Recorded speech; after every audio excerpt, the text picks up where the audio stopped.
Welcome back, everybody, to a new episode of Podcast on the Brink. Actually, our second episode of this week. Earlier this week, we were joined by Andy Katz of March Madness coverage. If you missed that episode, it should be in your feed, so check that out. But excited today to be joined by a good friend, someone who I have a lot of respect for, covers the Pacers as well as anybody for Fieldhouse Files, which is... I get those emails, Scott, from you with your content, and I like to read all that to keep up with what's going on in the NBA. You're doing a terrific job with that. Scott, welcome to Podcast on the Brink. How you doing? Appreciate it. Good to be back on with you. I'm doing well. Yeah, Pacers season is wrapped up, but as you know, oftentimes the offseason is actually even busier and less predictable. So I always laugh when people are like, oh, okay, now what do you do? Well, now it becomes about following a coaching search if that does happen, or talking to a coach if he does get fired, or free agents, draft picks. Now I have to pay attention to the draft lottery for the first time in 6 years. So looking forward to it. It's a different offseason, but it's a more normal offseason than we all experienced last summer. Pacers are in a weird spot, as you mentioned, in the lottery. That doesn't happen often. You know, they always kind of seem to be stuck in the middle of fully bottoming out or actually contending for a title. They're always one of those teams that's in the playoffs, but you don't ever really feel like they're going to make a deep run. This year, they're in the lottery. What are some of the storylines here that fans should be following and paying attention to as the offseason here kicks off, at least for the NBA? I mean, obviously we got the playoffs still to go for most of these teams, but for the Pacers, the offseason is now. Yeah, for the Pacers, it starts with decisions at the top, meaning, is ownership happy with the front office? And generally speaking, I think they are. I do not expect any changes there, talking about Kevin Pritchard, president of basketball operations, or Chad Buchanan, and general manager, and on down. They have long-term contracts for the next couple of years. I think they'll stay, but that's something ownership at least has to talk about, I think, and talking about Herb Simon and his son, Steve Simon, has taken a greater role within the organization over the last decade. Then from there, it goes to the coaching idea. And while nothing is set in stone or imminent, I do expect, at least right now, a coaching change. I don't see how you can run it back, considering the lack of success on the court, considering how he handled himself, talking about Nate Bjorken, first-year head coach. And on top of that, got to surround him with a better staff as well. And that was one of the big problems. And I even reported that Nate had trouble hiring assistants. People did not want to work for him when he took the job in last October, 9 months ago. And that's a big red flag right away, I think, for the Pacers. Now, he is owed his contract for next year. So that's another thing ownership, front office have to be willing to bite, especially considering they did that with Nate McMillan this past year. But there was a lot of frustration within the team, both with him, but also the circumstances, the daily COVID testing, the travel, the limitations that kept them from the team facility in their home, and that's basically it. It was crazy this season, Alex. There was no time for team bonding. So the coaches never had a team meal together. The players couldn't go out and play credit card roulette to see who buys dinner or put it on the rookie. Anything like that. So that negatively impacts not just the Pacers, but all teams, and just more so speaks to the uniqueness of this season, where they also had more back-to-backs than they've had in 6 years. So there's a variety of topics I want to hit on. I want to talk about, as I mentioned before, some of these IU guys that are in the NBA, and I think there's some interesting storylines with a variety of those guys. But Mike Woodson obviously taking over in Bloomington, coming from that NBA background. I think a lot of people have questions on what the biggest adjustments will be. And I think one reason you have interesting perspective on this is obviously you're intimately familiar with IU basketball, but you also cover the NBA. So I'm curious, from your point of view, what are the biggest challenges going to be for Mike Woodson coming to college? And the other thing I don't know if you agree with this point that I made to a lot of people, from a basketball perspective, I think a lot of people wonder kind of the adjustments that Woodson's going to have to make. But I've always said that what happens in college a lot of times trickles down from the NBA. So I don't think there's going to be a lot of things he's going to see from a basketball perspective that are going to be foreign whatsoever. Yeah, so I'd like to hire. I look at it as twofold. There's concerns on the court and then concerns off the court.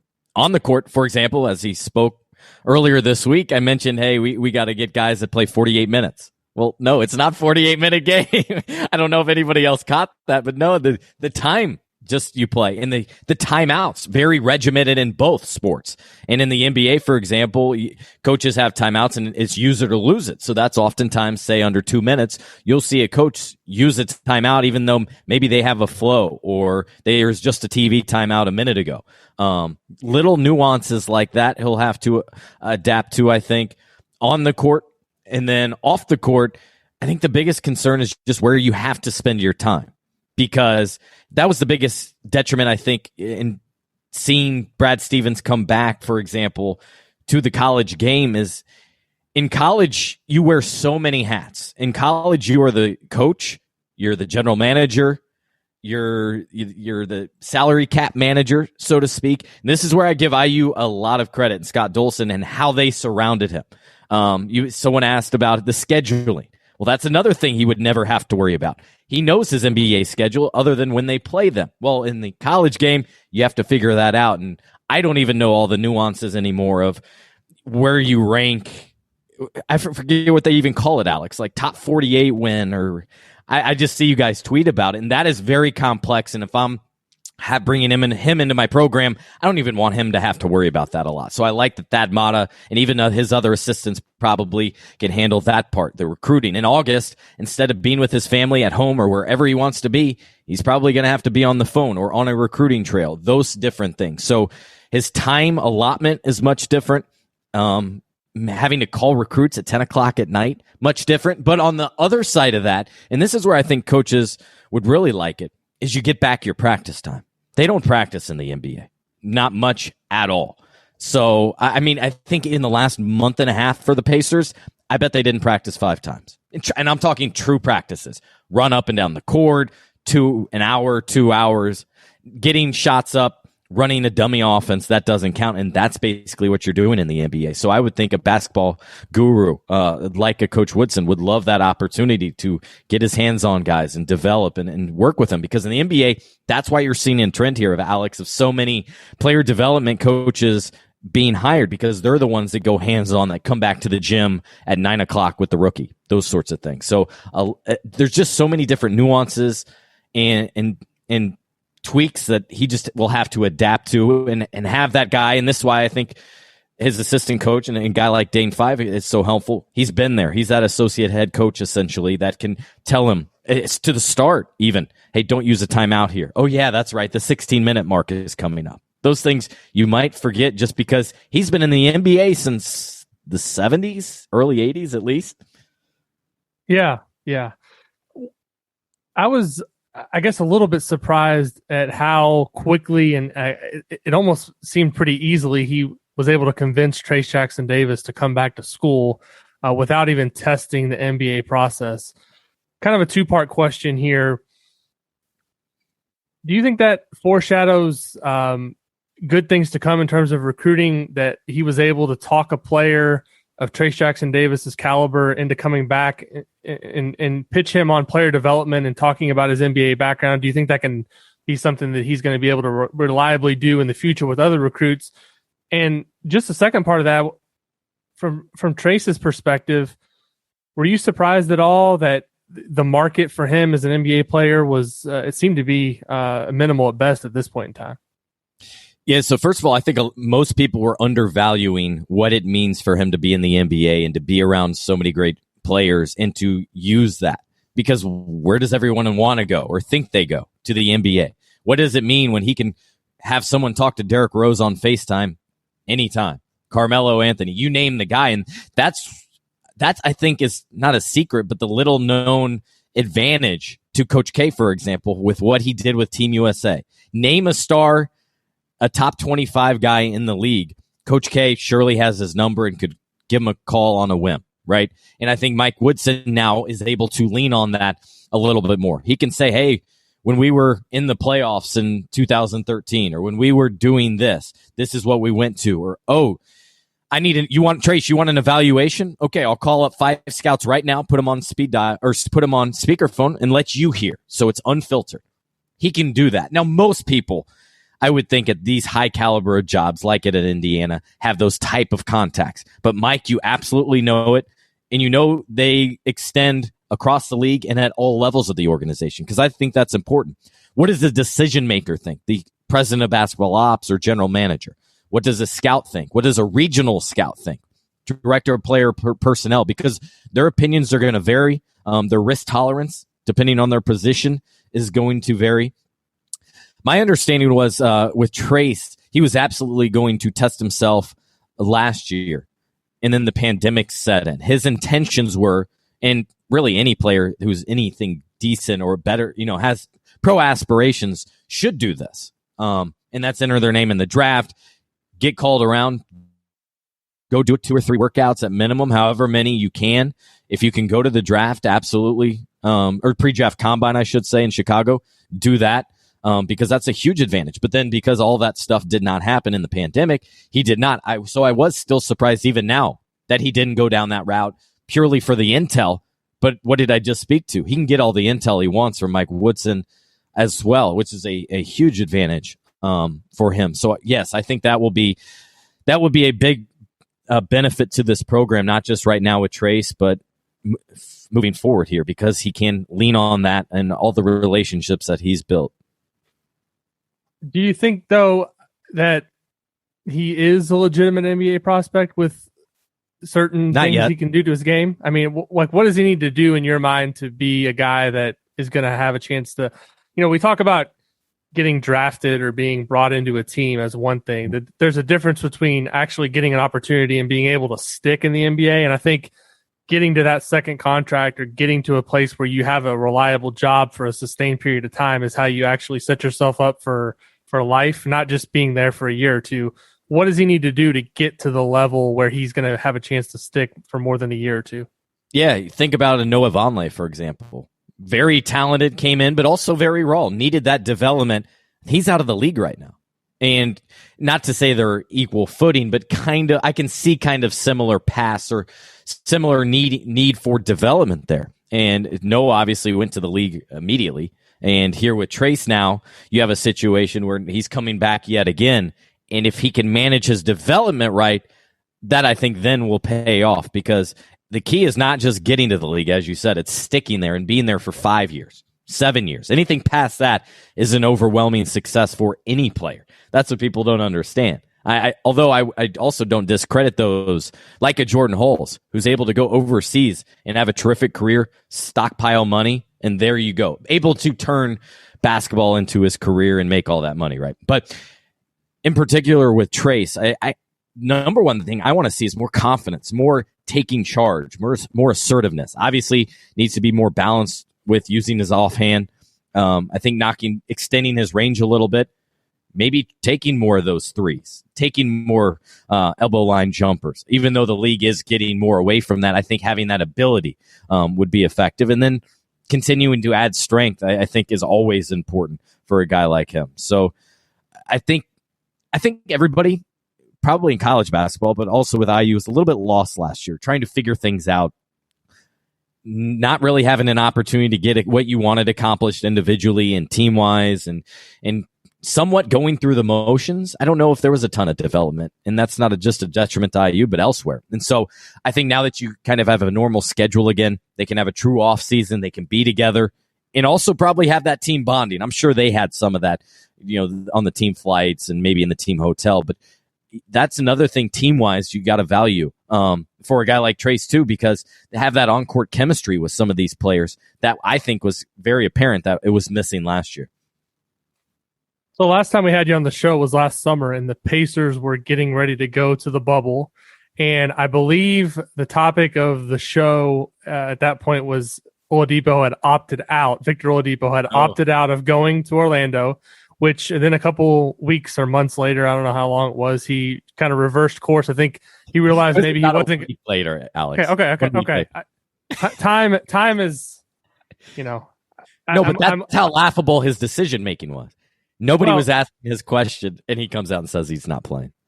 So he went, right, because he realized that he was going to have to go and actually play to collect his money. Part of that, never right? said that, but yeah. Yeah, exactly. I think there was $4 million on the line. So since we talked last, he went to the bubble with the Pacers. He started this past season with the Pacers. He was traded to Houston. He was traded to Miami.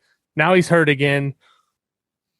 He's an unrestricted free agent. So this is kind of a loaded topic that I feel like we may be able to spend an hour on just talking about Victor. Yep. But his career obviously was one that had a ton of promise. You know, his first couple of years with the Pacers, he made 2 All-Star teams, and now there's a lot of uncertainty of kind of what's going to happen next.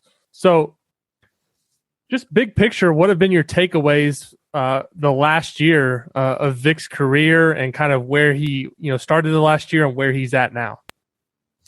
It's been an adventurous roller coaster last couple of years, 2+ years now for Victor. He got that injury January 2019, had surgery that next week, then really missed most of the next season. Then it was the bubble. So again, he suffered a little bit from the inconsistent schedule as well. But with Victor, not just in my mind, but almost in everybody's mind that is close to the situation, it's just like he's being poorly mismanaged. He's getting bad advice.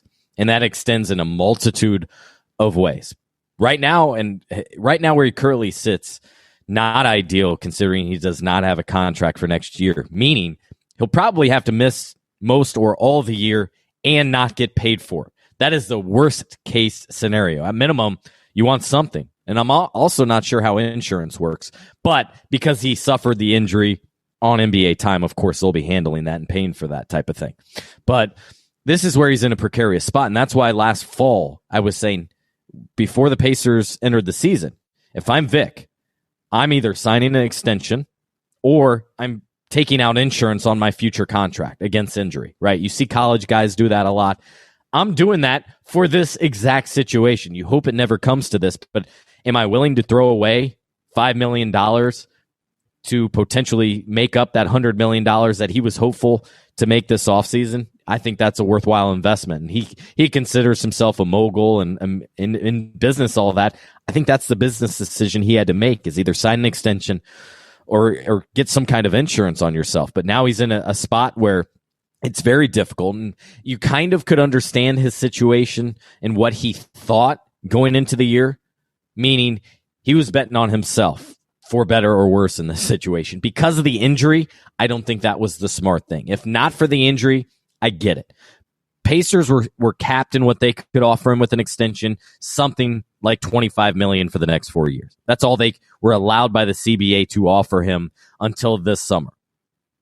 They didn't offer, I don't think, from what I was told, it never got even to the point to a formal offer because we all understood he wasn't going to accept it. He was dead set on becoming a free agent this summer. And if he wanted to maximize his wealth and contract, that was the right business decision because he couldn't get the most money with a contract extension with the Pacers or with the Rockets at all. You want to enter that unrestricted free agent market. And he looked around, and what happened this past offseason? A lot of guys got paid, and guys that were going to be free agents this offseason got extensions, meaning they're off the market, which means the pool available is fewer. Therefore, I think he would have been probably top 3, top 4 free agent for that guard position. Means he's going to get probably overpaid because of that. There's going to be a team that wants him at a higher price than, $100 million for 4 years, something like that. So now you get in a spot where, he had a second surgery, most recently had it by a different doctor, which suggests 1, the heat probably got involved, and 2, he didn't feel good about how the last surgery came out. And then also, this was a unique injury in the first place. This wasn't an ACL even. Now you have it again. The chances of you being yourself again dramatically lower, because before this, we knew Charles Barkley had it. He retired. Tony Parker had it, rushed his recovery a little bit, but he was like 35. He retired in like a year and a half. So I feel bad for Victor. I'm sure he'll get another chance to play again, but you got to wonder how many years, just purely from that injury standpoint, that he'll be able to play at a high level again, if he can again. One thing I've been confused about in recent weeks after he had the surgery is, at first I read some reporting that he could miss all of next season, and then more recently I've seen some talk that he could be ready by the end of the year or early 2021. Some statement that was put out by his doctor. I think Woj had something picked up about that. So the truth probably somewhere in the middle of that, or how do you get to the bottom of what this actually is? So no, again, this is not a standard injury, so nobody knows for sure. But this is what I read into it, Alex. He's a free agent. He's looking for a contract. He's trying to put himself in the best light possible. And so, yes, if I'm considering him for the summer to sign him, I'm not very interested in him if I know he's going to miss all of next year, or he won't be available till February, March, which probably is more likely. Then he can return to basketball activities in October, November for training camp. I just saw Victor go through this injury and how he treated rehab and how he treated his return. He owned all of it. He decided when he returned. He decided when he played. And Alex, since that injury, he still has not played on a back-to-back. That's significant. But that was by choice as well. Kevin Durant's done it. He had an Achilles injury. So that would all give me pause if I'm that future team. But to your question, just a little game here, I think, of this guy's a free agent. Let's make sure everybody keeps him in mind going into free agency here in a couple months. So what realistically is a market for him this summer? Is he going to have to wait and see what happens with some of the other top guys and see kind of what the trickle down is after that? Or is it going to be, I mean, it seems like to me, based on everything that we've kind of read the tea leaves the last couple of years, he wants to be in Miami because that's where he ended up. He bought a house down there. He spends a lot of time down there. But from a Heat perspective, I don't understand kind of why they would give him a long-term deal with a lot of money. So is he gonna have to settle for something lesser if he stays in Miami, or is he gonna have to kind of go out there on the actual market and see what's out there? Yeah, there's a lot to it. First of all, I wouldn't be surprised if he needs a prove-it year. If he has to have that DeMarcus Cousins play for the minimum or be on a minimum this next year just to show you can play again, right? And play at a high level. Now, when he was just playing, in January, he was a 20-point per game scorer. And at that level, I think he would have got a plenty good contract for 3 or 4 years that he would have been plenty happy with this offseason. But now, I mean, if you're a team, first of all, you don't know what he has this year. He's also not an all-NBA type talent. So he's not a Kevin Durant where you're saying, hey, we'll give you the max. If you'll just come here for this season, we'll bite the bullet just to have you under contract. That's not the case with Victor. So I think he's still trying to figure out his market. Teams are still trying to evaluate how to judge this injury and his recovery. They're going to want to see that MRI and see how that tendon has reattached and what he looks like. But in short, Alex, I think he doesn't know his market. Teams don't know his market. And I wouldn't be surprised if he has to tape a short-term deal for little money just to show he can play again. And I'm not sure he's going to play again next season. I don't think anybody can know that. Another guy that is going to be a free agent this year, same draft class as Victor, and is I think done with his rookie extension, Cody Zeller in Charlotte. He's obviously not at that superstar level, but he's a reliable contributor that is dependable. He's had some injury problems, but when he does play, I think, he's able to do a lot of things. And kind of looking at the numbers he put up last year, shot 56% from the field, 9.5 points, almost 7 rebounds. But it kind of feels like Charlotte's also moving in a different direction. And I wonder kind of what his future there would be. Is Cody Zeller somebody that's going to be attractive potentially to teams on the free agent market? And selfishly, I'd like to see him go to a situation where he has a chance to play on a team that wins consistently, because I've tried to follow Charlotte over the last couple years. Yeah, they made the playoffs I think a couple times with him there, but they were never a serious threat to do anything. Yeah, no, I think with him, he's the guy that's probably making a decision 5 days into free agency. He's not a guy that has a deal set up for the day of or the first couple days. I think he's one of those you sit back, relax, and see how the market unfolds for teams and for his position, right? Because some teams are going to strike out with their first several options. I don't think he's your top option. He's not a starting probably center in the league. I think he's a dependable backup. And so he's looking for day 3, probably looking for a 3-year deal. I don't know if he could get $30 million. I think that's probably a fair, reasonable deal for a guy that's 28 going to 31. Big men are becoming more relevant here as of late, we should mention, right? Jokic, Joel Embiid, Rudy Gobert. I still find it interesting that years ago, I want to say almost a decade, NBA got away from the center position in the All-Stars, basically saying it's not relevant. Well, this year, your top two MVP candidates, although that position has kind of evolved into what that center is in the versatility, centers are valuable. But I think something like a 3-year, $30 million deal would be pretty good for him. Yeah, and you look at him and you say, well, he was the 4th pick in the draft. Maybe he should be more productive based on where he was drafted. But I also look at the fact he's earned over $72 million already in his career. And if he gets that $30 million or thereabouts, he's going to be $100 million player potentially over his NBA career without ever averaging double figures consistently, without ever really, that just shows you kind of what we were talking about earlier. Is it's not about just getting to the league. It's about being able to get to that second contract, be able to stick around.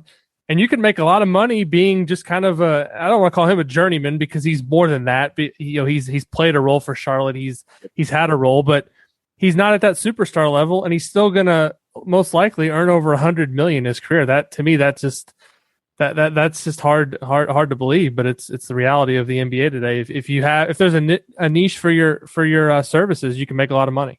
Absolutely, and a lot of it goes down to fit. That's what I see a lot with these players. Is sometimes I wouldn't put so much emphasis on going 4th versus 9th.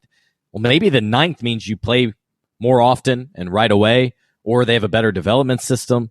Maybe they have a path to getting to the playoffs. This is just their one down year. And Charlotte's kind of been a mixed bag, right? I think they're clearly on the up and up.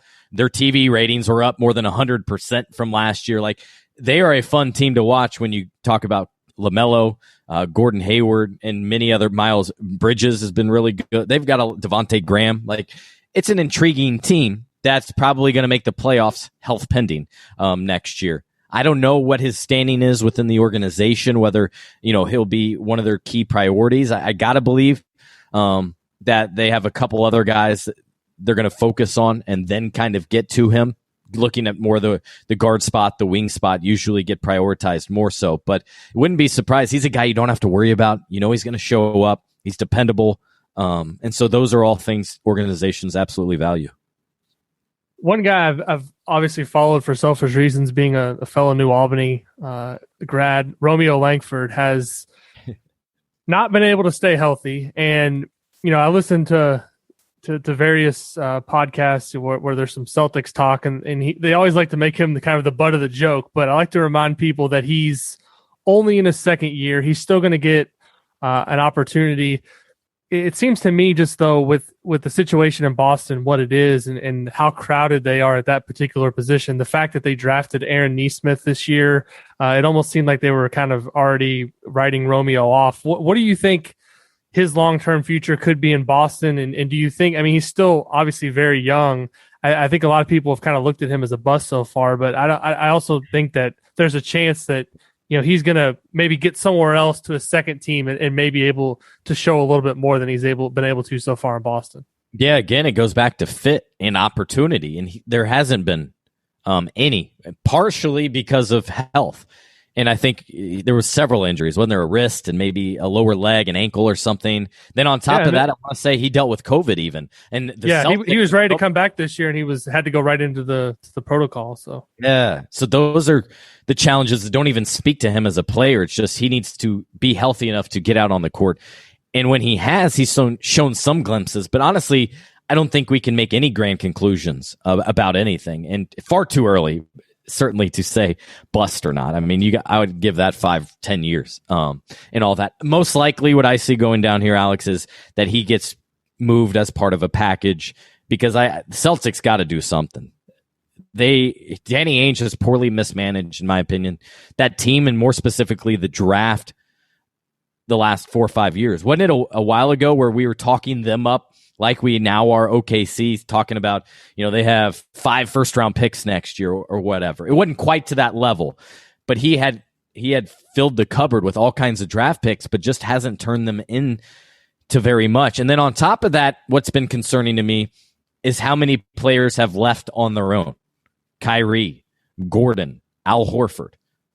You're in a big market. Indiana, you'd kind of understand that. Not with the Celtics. And so there's a lot of things that have to be considered there. I don't think any move will be made, for example, with Brad Stevens. But it's something you're now starting to talk about, I think, if you're your ownership or you're the front office. It says, do we need a new voice? I don't see that happening, at least immediately. But you start to think about shaking that up. And then you go on down the line. Jaylen Brown, Tatum, do you need to move one of them or not? And all of that. That was the biggest thing when Gordon was there. Too many like-minded parts, and the young guys wanted opportunity, whereas the older guys wanted everybody to play together. So you had the conflict there. And I still think there's a lot of conflict. So with Romeo, he's stuck in the middle of it, and as a result, just hasn't got much opportunity. Yeah, it's been a bad situation for him. And you make a great point about all these draft picks, because we heard about that for so many years, and now we're going to start to hear about it, obviously, with Oklahoma City. But it's great if you turn the draft picks into a Jaylen Brown or a Jason Tatum, but look at some of the other guys that they've drafted. If you're not picking consistently in the top, 5 or 10 in the draft, it's pretty much a crapshoot of what you're going to get. And even in the lottery up high, you can be mixed and varied results. But, I look at some of the guys they've added in recent years, Romeo included. None of them are franchise altering type of talent. So, really, you're bringing in 6 or 7 guys the last couple of years, and none of them are really going to move your team forward. It almost isn't a great situation to be stockpiled with that many picks, unless they're going to be like picks that are really high, right, that you can move for something else, because nobody really wants a late first round pick or early second round pick, because it's a guaranteed contract if it's a late first round pick. And I think the Celtics, you kind of look at their bench. I mean, it's all guys that have kind of fallen in that late part of the first round, second round, and it's just hasn't given them, I don't think, the quality depth that they originally thought maybe they could get out of all those picks. Yeah, I looked it up, and since 2015, they've had at least 4 picks in every draft, and you just get 2. So they've quickly added it up. And yes, you should give them credit for Jaylen Brown and Tatum, but those are also top 3 picks, which generally kind of no-brainers and all of that. So then you really need to look after that. And after that hadn't been really exciting at all. Grant Williams, Tremont Waters, Peyton Pritchard, he's been good, but nothing, trending towards all NBA or anything. Robert Williams is another guy that they picked, but it's just like you said, the picks are good if you can maybe package them and get something better. And that's what I was surprised. If you have to keep them all and have to actually pick these guys, you better make sure you're getting somebody that helps your team. And I just don't think they've done a good enough job about that with that. So we'll see. I kind of, with Romeo, I've always said, I think he needs to be. I kind of think him going to Boston was bad for him, because it wasn't ever going to be an opportunity where he got to actually go and learn and make mistakes. He was going into a situation. Usually when you're a lottery pick, you're not going into a team that has aspirations or is going to make the conference finals. That's a tough spot for a guy like him to be thrown into, where he's used to kind of being the guy and having an opportunity. I feel like if he would have gone to a team that was, a lot lower in the standings, maybe he has a chance to get himself acclimated a little bit easier, but he just didn't get that opportunity in Boston. That's why I think long-term it's going to be better for him to have a chance somewhere else. I agree. I mean, you can look at some of the other Indiana guys and what they're doing in Memphis, and talking statewide guys. Look at Memphis. They have a couple of them. They've had a strong development system. They're now in the playoffs, and those guys have not just gotten opportunities, but made a ton out of that. So I agree. The challenge for the Celtics was they had so many picks, didn't decide to package them, and then were picking the same type of player. And so you kept adding to your depth chart at one spot where there were a lot of guys, the odd man out. Carson Edwards probably was begging for an opportunity somewhere else. I think Romeo Langford has a much brighter future, but if I'm him, I'd like to go somewhere else where, even if it's, an Orlando or a rebuilding Rockets team, at least you're getting some run, and that's incredibly valuable. Speaking of the rebuilding Rockets, Eric Gordon is there. He's the last man standing on the island there in Houston. I mean, he goes from playing with Chris Paul and James Harden and Russell Westbrook to now playing with John Wall, I guess, was there this year, is still there. DeMarcus Cousins, I think, spent some time there. But, after Harden was out the door as a part of that early season blockbuster trade, Houston's prospects of being close to competitive were gone when Harden was out the door. So Gordon this year was kind of in and out of the lineup with various injuries. You mentioned to me, I didn't actually know this, but he's still got quite a bit of money and years left on his contract. What's Eric obviously pretty well. What's kind of the long-term play for him here in Houston? I have to believe that they're going to have to try to move out from under that contract because it doesn't seem like where he is in his career and what they owe him is going to align with what they're trying to do as an organization by going younger and rebuilding through the draft. Yeah, for the Rockets, you're in the middle of a complete overhaul, and that started last offseason when your front office, Daryl Morey, moved on, when your coach, D'Antoni, wanted out and left, and then it trickled on down to the roster. EJ purposely re-signed because he thought they were competing against the Warriors, that they were staying with it, had a chance to compete. And that's where I give Daryl Morey's Rockets a lot of credit, is they didn't shy away from trying to build their team and trying to compete at a time when you look at the dynasty that the Warriors were in the making of, and didn't get afraid from it or go, hey, this isn't a good couple of years. Let's go to the draft for a couple of years and be ready when their time is out, which could be right now or not. We'll see. Well, right now, yeah. So he re-signed. I know James Harden was big and influential in getting EJ to stay right there, and they had a lot of guys, and now he is the last man standing, and he's got 3 years under contract. That third year, what's interesting is I forget the complete protections, but I think one of them, it was either part of it was a guarantee if they won the title. Yeah, that's not going to happen. Right. There's zero chance of that, or 1%. I'll leave myself some 1% chance of that happening at this point. And so, number one, a team will, if he's still there, would probably move on from that. Anyway, point being is they're going to have to move on from him. He's 31 and has championship or competition aspirations, and him playing hard goes against them of trying to rebuild, develop talent, learn what you have with guys, bring guys in and out on 10 days and figure out, can this guy play or not? And what was it, Kevin Porter Jr., I think, that went there and really showed out. And he was a guy that the Cavs kind of gave up on or didn't want to deal with much anymore. If you're the Rockets, that's exactly what you're wanting, is you're trying to find that talent, get guys on cheap contracts, lose in the process. Well, EJ's trying to win. So he's getting something like 18, 19 million per year. So it's not the easiest contract to move. But for a team that wants to win, maybe a smaller market that can attract talent, I think they would be interested in EJ. And you have, knowing where the Rockets are, the price tag's probably less than market value. So knowing what you do about Eric, do you feel confident that he's going to want to go somewhere where it's going to be a chance to win more? Or do you think he would be okay with staying in a situation like the one in Houston? I read a story with him in The Athletic, a Q&A, where I don't necessarily want to put words in his mouth saying that he wanted out, but he did talk about how it was such a tough situation with, kind of going from one polar opposite to the other. So it seems to me that he would definitely probably have a preference of moving on. And what Alex just said, he doesn't want to. No one wants to be there for the rebuild. He's at the latter stages of a career. Of course, you want out. You don't want to have to. So how does that work? Does he go to his agent and say, "Get me out of here," or what is the? I mean, I don't even that process look like. Yeah, I don't even think it takes a demanding of a trade or wanting a trade. I think it's kind of understood that they want different things. They're in a relationship here and are going two different directions.